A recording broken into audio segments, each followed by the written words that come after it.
লেখার ইচ্ছে ডানায় তোমাকে আবারও স্বাগত। আজকে যে ছোট গল্পটা পড়ব তার নাম মহাশ্বেতা। লিখেছেন নরেন্দ্রনাথ মিত্র।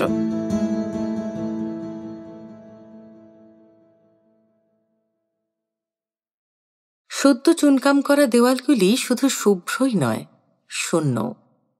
একখানা ফটোগ্রাফ কিংবা ক্যালেন্ডার পর্যন্ত নেই। একপাশে একখানি তক্তপোষে বিছানা পাতা, সাদা চাদরটা মেঝে পর্যন্ত ঝুলে পড়েছে। পাশেই ছোট একটি টেবিলে দু একখানা বইপত্র আর একটি ফুলদানিতে কয়েকটি চন্দ্রমল্লিকা। তক্তপোষের উপর পা ঝুলিয়ে বসা অমিতার দিকে আর একবার তাকালো চিনমোহন। খড়ের মতোই নিরাভরণ শুভ্র ওর সজ্জা। ভিজে এলো চুল সমস্ত পিঠে ছড়িয়ে পড়েছে। ও যেন কালো স্লেটের উপর খড়ি দিয়ে লেখা একটি শ্লোকের স্তবক। ইচ্ছে করলে এখান থেকেই হাত বাড়িয়ে ওর একখানা হাত চিনমোহন নিজের হাতে তুলে নিতে পারে। অমিতা একটুও বাধা দেবে না, একটুও বিস্মিত হবে না। তবু থাক। এই স্তব্ধ গম্ভীর মর্মর মূর্তির সামনে বসে প্রশান্ত মাধুর্যে মন পরিপূর্ণ হয়ে ওঠে। কোনো ক্ষোভ থাকে না, কোনো চাঞ্চল্য জাগে না। রূপের এই অনুভূতি চিনমোহনের জীবনে নতুন। এতকাল উজ্জ্বল শিখায় নিজেকে আহুতি দিয়েছিল আনন্দ। দহন জ্বালায় নিজের অস্তিত্বকে তীব্রভাবে অনুভব করা যেত। কিন্তু অমিতার সঙ্গে পরিচয় না হলে জীবনে মধুর প্রশান্তির এই আস্বাদন আর হয়তো ঘটে উঠত না। কোনো কোনো দিন চুলের মতো সূক্ষ্ম একটু কালো রেখা থাকে, আজ একেবারে সাদা থান পড়েছে অমিতা।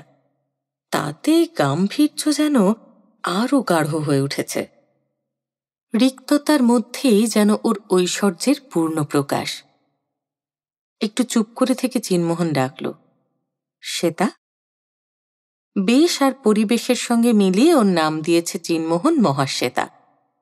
স্নিগ্ধ হাসল অমিতা। চিনমোহনের মনে হল ওর হাসির রঙও যেন সাদা একগুচ্ছ জুঁই ফুলের মতো, যেমন স্বল্প তেমনই সুন্দর। তবু ভালো, আজ আর মহাশ্বেতা নই। চিনমোহন বলল, মহাশ্বেতাই তো। আমার দেওয়া নাম যাতে সম্পূর্ণ সার্থক হয় তার জন্যে শাড়ির প্রান্ত থেকে কালো রেখাটুকু পর্যন্ত তুলে দিয়েছ। অমিতা কোনো কথা বলল না। চিনমোহন বলল, বেশ, আমার কোনো আপত্তি নেই। এ বেশ যেদিন নিজে থেকে বদলাবে আমি সেদিনের প্রতীক্ষা করে থাকব, কিন্তু বদলাতে একদিন হবেই। চিনমোহন তার চোখের দিকে তাকাতে অমিতা চোখ নামিয়ে নিল। কি যেন আছে চিনমোহনের দৃষ্টিতে, যাতে সমস্ত অন্তর থরথর করে কেঁপে ওঠে। বেশ বদলানো আর রোধ করা যাবে না, একথা অমিতাও জেনেছে। সে সম্ভাবনা দিনের পর দিন, মুহূর্তের পর মুহূর্তে ক্রমেই নিকটতর হয়ে আসছে। বদলাতে হবে। শুধু কি বেশ, জীবনের মূল ধারাই ছুটবে নতুন গতিতে। কিন্তু কেমন হবে সে পথ? কেমন হবে পরিবর্তন? এখনো শঙ্কায় মন দুলতে থাকে। সংশয় সম্পূর্ণ ঘুচতে চায় না। এই 5 বছরের বৈধব্য জীবনের সঙ্গে অদ্ভুতভাবে লেগে গেছে। এছাড়া অন্য জীবনের কথা কল্পনাও যেন করা যায় না। কিন্তু যার স্মৃতির জন্যেই কৃতজ্ঞতা, সে মৃত অমূল্যর উপর মন কি অমিতার আজও তেমনি একনিষ্ঠ আছে? দৈনন্দিন জীবনে বিধবার আচার নিষ্ঠা সে তেমনি মেনে চলেছে, কিন্তু নিজের মনের খবর তো অমিতা জানে। এই শুভ্র বেশবাসের সঙ্গে মনের মিল কই? কত রাত্রে নিঃশব্দে চোখের জল ফেলেছে অমিতা, তবু অমূল্যর মুখ স্পষ্ট করে মনে পড়েনি। সেখানে ভেসে উঠেছে চিনমোহনের প্রতিমূর্তি। অমিতা আর পারে না। এই অন্তর্দ্বন্দ্ব আর আত্মনিরোধের অন্ত কবে হবে? গোপন কাঁটায় মুহুর্মুহু ক্ষতবিক্ষত হওয়ার শক্তি আর অমিতার নেই। এবার সে শিথিল দেহে নিজেকে সম্পূর্ণ ছেড়ে দেবে। দুর্বার স্রোত যেখানে খুশি তাকে ভাসিয়ে নিয়ে যাক। তবু ওর চোখের সামনে নিজের মনকে এমন করে উন্মুক্ত করে মেলে ধরবার কি প্রয়োজন ছিল? এর চেয়ে আজীবন প্রচ্ছন্ন থাকতে পারলে, নিজেকে সম্পূর্ণ লুকিয়ে রাখতে পারলে যেন কৃতিত্ব বেশি ছিল, তাতে আনন্দও ছিল বেশি। দিনের পর দিন পাপড়ির পর পাপড়ি খুলতে থাকবে। তবু তার মনের কিছুতে নাগাল পাবে না চিন্মোহন। অমিতা তেমনই ভেবে রেখেছিল, কিন্তু তা হলো কই? কখন কোন অজ্ঞাত মুহূর্তে একসঙ্গে সমস্ত দলগুলি খুলে গেল, অন্তরের অন্তঃস্থল পর্যন্ত উদ্ভাসিত হয়ে উঠল। ওর চোখের আলোয় কিছুই আর গোপন রইল না। পর্দার বাইরে থেকে ভুবনবাবু ডাকলেন, অমিমা। অমিতা হঠাৎ কোনো কথা বলতে পারল না। চিন্মোহন বলল, আসুন। ভুবনবাবু ঘরে ঢুকতেই চিন্মোহন চেয়ার ছেড়ে দিয়ে তক্তপোষের একপাশ ঘেঁষে বসে পড়ল। আর সেই মুহূর্তে সংকোচের সঙ্গে অমিতা আরো খানিকটা সরে বসল। মেয়ের দিকে তাকিয়ে ভুবনবাবু মনে মনে হাসলেন। ওর বৈধব্যক্লিষ্ট শীর্ণ চেহারায় যেন এক নতুন রঙের ছোপ লেগেছে। বয়স ওর 25 হতে চলল। গত বছর বিটি পাশ করে গুরুগম্ভীর হেডমিস্ট্রেস হয়েছে। বাড়িতেও খাওয়া শোয়া নিয়ে ওর কড়া শাসনে ভুবনবাবুকে সর্বদা তটস্থ থাকতে হয়। সেই মেয়ের এই বালিকাসুলভ লজ্জা তার চোখে ভারী অপরূপ লাগল। ভুবনবাবু মুহূর্তের জন্য যেন পলক ফেলতে ভুলে গেলেন। ওর দেহে মনে যেন লাবণ্যের নতুন জোয়ার এসেছে। 5 বার নতুন সার্থকতা। দীর্ঘদিনের সংস্কারবদ্ধ মনকে ধিক্কার দিলেন ভুবনবাবু।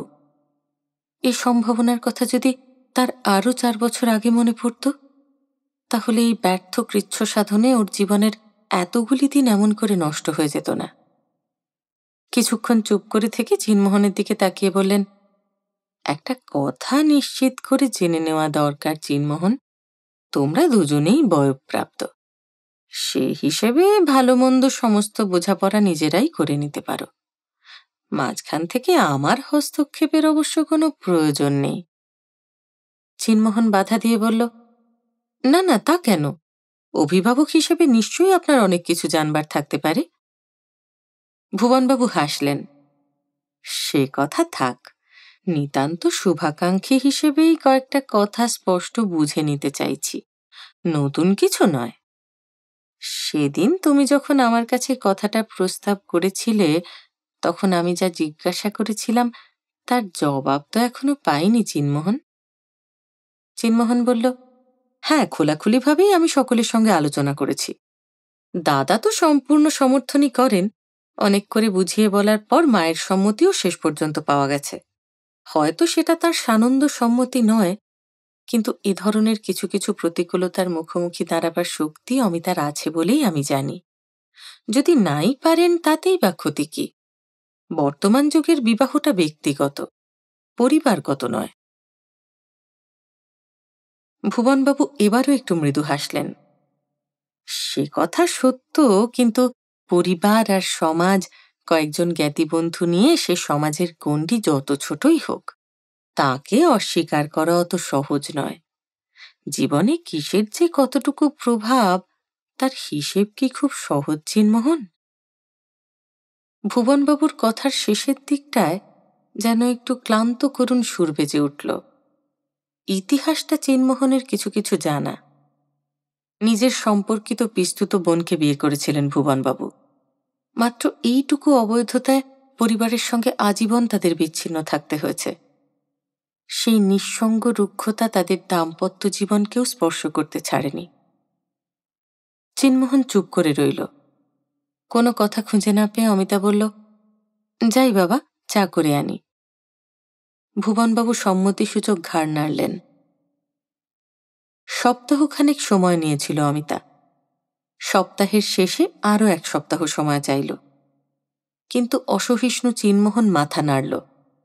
না, আর সময় তুমি পাবে না। আয়ুর সমস্ত সপ্তাহই তাহলে এমনি একটি একটি করে কাটবে। আর বিলম্ব নয়, যা হবে কালই।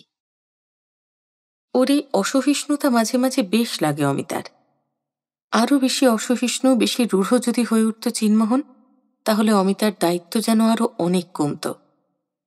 তার সমস্ত দ্বিধা সংশয়ের তন্তু নির্দয় হাতে উন্মোচিত করে ফেলুক চিন্মোহন, অমিতা বাধা দেবে না। স্থির হলো বিয়ে হবে রেজিস্ট্রি করেই। তবু চিন্মোহনের পারিবারিক সন্তুষ্টির জন্যে হিন্দু অনুষ্ঠানগুলিও সংক্ষেপে পালন করা হবে। লজ্জায় কণ্টকিত হয়ে ওঠে অমিতার মন। আবার সেই অনুষ্ঠানের পুনরাবৃত্তি। কিছুতেই মন সাড়া দেয় না।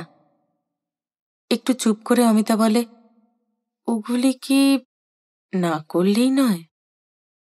চিন্মোহন বলে, আমার জন্যে ওগুলি নিতান্তই অনাবশ্যক, কিন্তু আত্মীয় স্বজনের জন্য কিছুটা প্রয়োজন আছে বই কি। তবু জিনিসগুলি যে বিরক্তিকর সন্দেহ নেই। কত যে অসংখ্য মেয়েলি আচারের মধ্যে দিয়ে পার হতে হয় তার ঠিক নেই। চিন্মোহন মিষ্টি একটু হাসল। তবু একবারের অভিজ্ঞতা তোমার যখন হয়েছে, তত অসুবিধে বোধহয় হবে না। কিন্তু ওদের পাল্লায় পড়ে নিতান্ত অনভিজ্ঞ আমার দশাটা কি হবে ভেবে দেখো তো। হঠাৎ ভারী বিবর্ণ দেখালো অমিতার মুখ। চিন্মোহন বিস্মিত হয়ে বলল, কি হলো? ম্লান হাসল অমিতা। কি আবার হবে? কিন্তু কি হয়েছে তা বুঝতে বাকি নেই চিন্মোহনের। অমিতার পূর্বজীবন সম্বন্ধে পারতপক্ষে কোনোদিন কোনো কৌতূহল চিন্মোহন প্রকাশ করেনি। এ প্রসঙ্গ সতর্কভাবে সে বরং এড়িয়েই যায়। তবু কোনো মুহূর্তে তার উল্লেখ মাত্রেই অমিতা যদি এমন আঘাত পায়, এতটা অসহায় বোধ করে, তাই বা কি করে চিন্মোহন সহ্য করবে? বয়স এবং অভিজ্ঞতা কি কম হয়েছে অমিতার, যে তার মন আজও এতখানি স্পর্শকাতর থাকবে? একটা কথা আজ একটু খোলাখুলিভাবে আলোচনা করতে চাই অমিতা। চিন্মোহনের কণ্ঠ একটু রূঢ় এবং গম্ভীর শোনাল। বলো। তোমার পূর্বজীবনের প্রসঙ্গ এতকাল সযত্নে দুজনে আমরা এড়িয়েই গেছি, কিন্তু তাতে ফল ভালো হয়নি দেখা যাচ্ছে। এর চেয়ে খোলাখুলিভাবে আলোচনাই বরং ভালো। বেদনা এবং দুর্বলতার স্থানকে লুকিয়ে রেখে কাজ নেই। অমূল্যবাবুকে তুমি আজও ভুলতে পারোনি, এটা তো স্বাভাবিক। এজন্য আমার কোনো ঈর্ষাও নেই, ক্ষোভও নেই। আমার শুধু দুঃখ এই যে তার কথা আমার কাছ থেকে সম্পূর্ণ লুকিয়ে রাখতে চাও। অন্যান্য প্রসঙ্গের মতো তার কথাও তো, এমনকি তোমাদের সেই দাম্পত্য জীবনের খুঁটিনাটি কাহিনী পর্যন্ত দুজনে আমরা আলোচনা তো করতেই পারি। অমিতা অদ্ভুত একটু হাসল, বলল, প্ল্যানটা যেমন ভালো তেমনই কৃত্রিম। জীবনকে সবসময় অমন ফর্মুলায় বাঁধা যায় বলে কি তোমার মনে হয়? চিন্মোহন বলল, বেঁধে নিতে পারলে অনেক সময় কিন্তু ভালোই হয়। নিজেদের গড়া যে বাঁধন, তাকে ভয় কিসের? সে তো ছন্দের বাঁধনের মতো। বিয়েকেও তো লোকে বন্ধন বলে। ধীরে ধীরে বিয়ের দিন এসে প্রস্তুত। মনে মনে যত বিরূপতাই থাক, মুহূর্তের জন্য সকলেই মুগ্ধ হলেন। রূপ যেমন আছে, সংযত রুচিও তেমনি। বয়স যতটা বেশি বলে শোনা গিয়েছিল, মুখে ততখানি ছাপ পড়েনি। বিদ্যার সঙ্গে বন্দুকের সঙ্গিনের মতো তীক্ষ্ণাগ্র অহংকার উঁচু হয়ে নেই। শুধু চিন্মোহনের সঙ্গেই তার সম্পর্ক নয়, পরিবারের সকলের সঙ্গেই অন্তরঙ্গ হতে অমিতা উৎসুক। তবু কয়েক ঘন্টার মধ্যেই অমিতার মনে অস্বস্তির গোপন কাঁটা কোত্থেকে এসে বিঁধতে লাগল। শাশুড়ি মন্দাকিনীকে প্রণাম করতে গেলে তিনি হঠাৎ পা সরিয়ে নিলেন। থাক থাক। অপ্রতিভভাবে অমিতাকে সরে দাঁড়াতে হলো। বাইরের ঘরে শোনা গেল চিন্মোহনের বড় ভাই মনমোহন বিধবা বিবাহ সম্বন্ধে বন্ধুদের কাছে বক্তৃতা করছেন। আমি বেশ ভেবেচিন্তে ইচ্ছে করেই মত দিয়েছি, বুঝলে বন্ধু। এমন সচেতন চেষ্টা ছাড়া বিধবা বিবাহ আমাদের সমাজে প্রচলিতই হবে না। এই লজ্জা আর সংস্কারের জড়তা এমনি জোর করেই ঘুচানো প্রয়োজন। অমিতা সেখান থেকে তাড়াতাড়ি সরে যায়। খেতে বসেও অসুবিধের অন্ত নেই। পুরুষদের খাওয়া হয়ে গেলে চিন্মোহনের বোন সুনন্দা আর তার বৌদি সরমার সঙ্গে অমিতাকেও খেতে দেওয়া হলো। পরিবেশনের ভার নিয়েছেন সম্পর্কিত এক ঠান্দি। বিবাহাদি ব্যাপারে খাটতে যেমন তিনি পারেন, তেমনই পারেন কথা বলতে। তার রসনার সরসতার খ্যাতি আছে পাড়ায়। নিরামিষ আমিষ নানা রকমের তরকারি। কিন্তু অমিতা শুধু নিরামিষ তরকারি দিয়েই খেয়ে চলেছে। আমিষ একটাও সে স্পর্শ পর্যন্ত করছে না। ঠান্দি তা লক্ষ্য করে বললেন, ওমা, নতুন বউ যে মাছের তরকারি একটাও ছুঁয়ে দেখলে না। এত কষ্ট করে রাঁধলুম তো ভাই তোমার জন্যেই। সলজ্জভাবে অমিতা বলল, আজ থাক। ওমা, থাকবে কেন? সধবাকে যে রোজ মাছ খেতে হয়। সুনন্দা বলল, খান বৌদি, চমৎকার হয়েছে। সরমাও বলল, একটা তরকারি অন্তত খাও। নিতান্ত অনিচ্ছা সত্ত্বেও এক টুকরো মাছ মুখে দিল অমিতা, কিন্তু সঙ্গে সঙ্গেই সমস্ত গ্রাসটা সে ঢেলে ফেলল মেঝের উপর। সবাই অবাক হয়ে তার মুখের দিকে তাকিয়ে রইল। লজ্জায় আর অস্বস্তিতে প্রত্যেকটি মুহূর্ত অসহনীয় লাগতে লাগলো অমিতার। ঠান্দি কিছুক্ষণ নির্বাক বিস্ময়ে তাকিয়েছিলেন, কিন্তু হঠাৎ কি মনে পড়ে যাওয়ায় তিনি মুখ টিপে টিপে হাসতে লাগলেন। ও তাই বলো? তা চিনুর সঙ্গে ভাব তো নাতবুবের শুনেছি অনেক দিন থেকেই। বিয়ে যে হবে এ তো প্রথম থেকেই জানতো। মাছ কোচ খাওয়ার অভ্যেসটা তখন থেকে আরম্ভ করলেই তো হতো, তাহলে আর এমন অসুবিধায় পড়তে হতো না। সেসব বিধিনিষেধ তো আর সকলের জন্যে নয়। অমিতা চেয়ে দেখল সকলের মুখে কৌতূহলের হাসি ফুটে উঠেছে। খেয়ে দিয়ে উঠে সুনন্দা বলল, ঠান্দি চিরকালই ঠোঁট কাটা মানুষ, তাঁর রসজ্ঞানের তুলনা হয় না, কিন্তু তাঁর রসিকতায় আমার পায়ের তলা পর্যন্ত জ্বলে যায়, এই যা যন্ত্রণা। অমিতা নীরবে ম্লান একটু হাসল। বাইরের আচার আচরণ নিয়ে এমন আকস্মিক অসুবিধায় পড়তে হবে, নানা অন্তর্দ্বন্দ্বের মধ্যে এই ধারণাটা তার কিছুতেই মাথায় আসেনি। সুনন্দা সহানুভূতির কণ্ঠে বলল, গা বমি বমি লাগছে নাকি এখনো? একটা পান খেয়ে দেখুন না বৌদি, সেরে যাবে। অমিতা বলল, পান তো আমি খাইনে। সুনন্দা হাসল, খান না বলে কি এখনো খেতে হবে না নাকি? আমি কি সারাদিন খাই, কিন্তু নিমন্ত্রণের পর পান খেয়ে ভারী চমৎকার লাগে। দাঁড়ান, আমি সেজে আনছি, ভালো যদি না লাগে কি বলেছি। সুনন্দা 14-15 বছরের কিশোরী মেয়ে। ওর নিজের ভালো লাগার স্রোতে অন্যের অসুবিধেটাও ভাসিয়ে নিয়ে যায়। স্কুলে এমন অনেক ছাত্রীর সঙ্গে নিত্য পরিচয় হয়েছে অমিতার, কিন্তু নিজের গাম্ভীর্যে সে অটল রয়েছে।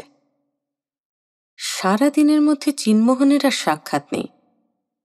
ভিড়ের মধ্যে বাইরে বাইরে লুকিয়ে বেড়াচ্ছে, তাকে দেখাই যায় না আর। মনে মনে অমিতা হাসে, এতদিনের সেই সপ্রতিভ চিন্মোহন বিয়ের পর হঠাৎ এমন লাজুক হয়ে উঠল কি করে। সন্ধ্যায় সরমা আর সুনন্দা প্রসাধনের নানা উপকরণ নিয়ে বসল, অমিতাকে নিজের পছন্দ মতো সাজাবে। বিব্রত হয়ে অমিতা বলল, এসব কেন এত? সুনন্দা বলল, কেন নয়, আগের মতো আজও কি সেই সাদা? চোখের ইশারায় সরমা তাকে নিষেধ করে বলল, ছি। এবার অমিতা ছেড়ে দিয়েছে নিজেকে, তাকে নিয়ে যা খুশি করুক ওরা। অস্বস্তি প্রথমটায় লাগলেও এ ধরনের আত্মসমর্পণে অদ্ভুত তৃপ্তিও যে একরকম পাওয়া যায়, তা যেন বহুকাল পরে আবার নতুন করে অনুভব করল অমিতা। এ যেন আর কেউ, আর কারো শরীর। সুনন্দাদের একজন হয়ে সেও যেন কৌতুক বোধ করছে। আলতায় দুটো পা একেবারে লেপে দিয়েছে সুনন্দা। কপাল আর সিঁথি নিয়ে পড়েছে সরমা। সিঁদুরের সূক্ষ্ম রেখায় তার তৃপ্তি নেই। নিজের মতো করে অমিতার সিঁথিও সে আয়তিক চিহ্নে উজ্জ্বল করে তুলল। কপালে বড় করে এঁকে দিল সিঁদুরের ফোঁটা। কে বলবে বিধবার বেশে 5-5টি বছর কাটিয়ে এসেছে অমিতা। খাওয়া দাওয়ার পর সুনন্দার পাল্লায় পড়ে এবেলাও পান খেতে হলো। তাছাড়া দীর্ঘদিন পরে হলেও পানের স্বাদটা অমিতার ভালোই লেগেছে। সাজিয়ে গুছিয়ে সুনন্দা তাকে ঠেলে দাঁড় করিয়ে দিল নিজের বড় দেওয়াল আয়নাটার সামনে। দেখুন কি চমৎকার মানিয়েছে, আমূল বদলে গেছেন একেবারে। নিজেকে নিজে চিনতে পারছেন তো? মৃদু হাসল অমিতা। না পারাই তো ভালো। আদর্শভাবে কি একটা বই পড়ছিল চিন্মোহন। অমিতাকে দেখে হঠাৎ যেন চমকে উঠল। এ কি হয়েছে? অমিতাও একটু বিস্মিত হল। কেন, কি আবার হবে? চিন্মোহন যেন নিজের চোখকে বিশ্বাস করতে পারছে না। তোমাকে এমন বিশ্রী সংসাজালো কে? কথার ভঙ্গিটা কেমন যেন দুঃসহ লাগলো অমিতার। বলল, কে আবার সাজাবে? আমি নিজেই সেজেছি। কেন, খুব খারাপ লাগছে নাকি? সর্বাঙ্গে হেসে উঠল চিন্মোহন। না না না, অতি চমৎকার, অতি চমৎকার। 10 বছর বয়স কমে গেছে তোমার, একেবারে চতুর্দশী বালিকা বধূ। এই অপ্রত্যাশিত আঘাতে চমকে উঠে চোখ তুলতেই অমিতা দেখতে পেল চিনমোহনের শিয়রের খানিকটা উপরে দেওয়ালে টাঙানো দিন কয়েক আগেকার অমিতারই একখানা ফটো। নিচে সযত্ন হস্তে লেখা মহাশ্বেতা।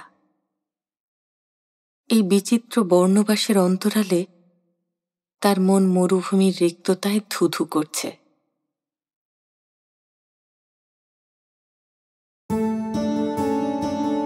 আজকের গল্পটা যদি ভালো লেগে থাকে তাহলে গল্পটা লাইক করো, প্রিয় মানুষের সঙ্গে শেয়ার করো, আর চ্যানেলটা যদি এখনো সাবস্ক্রাইব না করে থাকো তাহলে তাড়াতাড়ি সাবস্ক্রাইব করে দিও। আর অনেকখানি ভালোবাসা নিয়ে অপেক্ষা করো আমার পরের গল্পের জন্য। খুব ভালো থেকো।